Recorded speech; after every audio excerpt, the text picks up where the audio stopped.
Hi friends, welcome to MLA Varanasi Surya.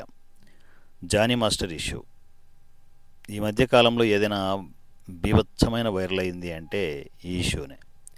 So ఈ మధ్య కాలంలో ఒక అమ్మాయి 16 ఏళ్ల వయసు నుంచి నన్ను రేప్ చేస్తున్నాడు, బలాత్కారం చేశాడు, ఆ, ఒప్పుకోకపోతే కొట్టాడు, తిట్టాడు అని చెప్పేసి ఒక అమ్మాయి జానీ మాస్టర్ మీద కేసు పెట్టడం అనేది సినిమా ఇండస్ట్రీలోనే కాదు, రాజకీయ వర్గాల్లో కూడా బీభత్సమైన హాట్ టాపిక్ అయిపోయింది.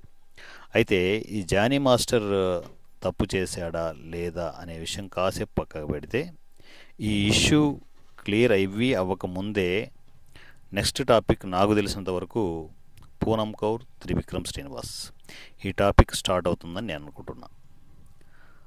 సో ఈ టాపిక్ పూర్తిగా వైరల్ చేసిన తరువాత నెక్స్ట్ టాపిక్ ఏంటి, నెక్స్ట్ క్లైమాక్స్ ఏంటి, ఖచ్చితంగా పవన్ కళ్యాణ్ గారి మీద పడతారు అని నేను అనుకుంటున్నా.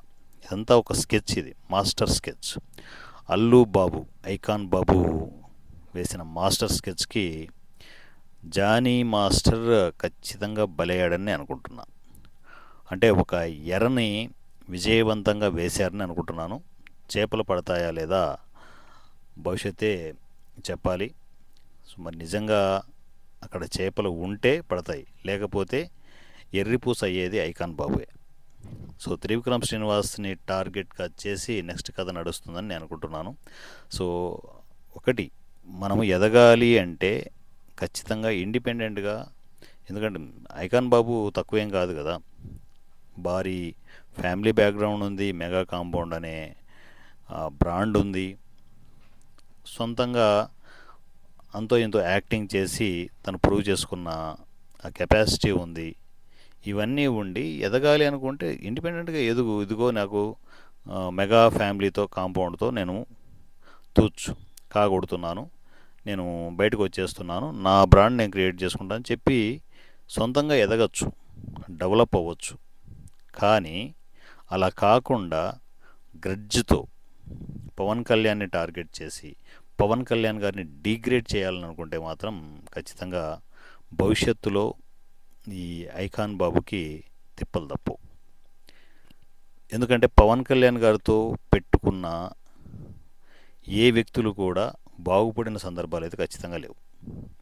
ఒక నిజాయితీ కలిగిన వ్యక్తిని, జనాల కోసం మాత్రమే పనిచేసే వ్యక్తిని ఎవ్వరూ ఆపలేరు. ఎన్ని కుట్రలు పడినా, ఎన్ని కుతంత్రాలు చేసినా కూడా ఎవ్వరూ ఏమీ చేయలేరు. నేను చెప్పేది ఏంటంటే, ఇప్పుడు జానీ మాస్టర్ ఇష్యూ కంప్లీట్ అయిన తర్వాత పూనం కౌర్ అనే వ్యక్తిని ఫ్రేమ్లోకి తీసుకొస్తారు. పూనం కౌర్ కొన్ని నెలలు కూడా కాదు, కొన్ని సంవత్సరాలుగా ఒకసారి అలా బయటికి రావడం, ఇండైరెక్ట్గా త్రివిక్రమ్ శ్రీనివాస్ గారి గురించి, పవన్ కళ్యాణ్ గారి గురించి మాట్లాడడం, ఇండైరెక్ట్గా, డైరెక్ట్గా కాదు.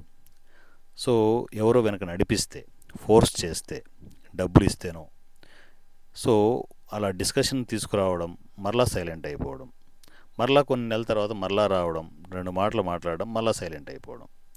ఇది ఒక డైలీ సీరియల్ కంటే దారుణంగా నడుస్తుంది కొన్ని సంవత్సరాలుగా. నేను డైరెక్ట్గా చెప్పేది ఏంటంటే, అదే పూనం కౌర్కి, అమ్మ నువ్వు పెద్ద హీరోయిన్ మాకు తెలుసు, సినిమా ఇండస్ట్రీలో చాలా పీకేవని తెలుసు.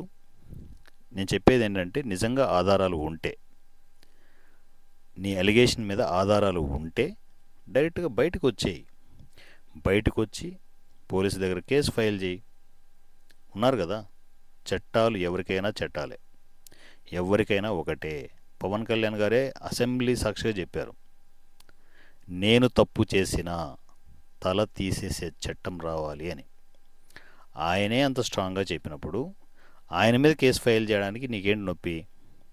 డైరెక్ట్గా రావచ్చు కదా, కేసు ఫైల్ చేయొచ్చు కదా.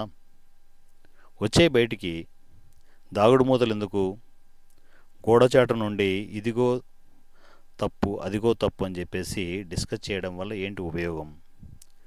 నాకు తెలిసి ఈసారి గట్టిగానే ఇలా అవుతారు. నెక్స్ట్ టార్గెట్ త్రివిక్రమ్ గారే. సో త్రివిక్రమ్ గారు బీ స్ట్రాంగ్. సో ఉడత ఊపులు అంటారు చూడండి, ఊర కుక్కలు అంటారు చూడండి. సో ఇలాంటివి ఎన్ని వచ్చినా కూడా పవన్ కళ్యాణ్ గారిని ఆపడం చాలా కష్టం.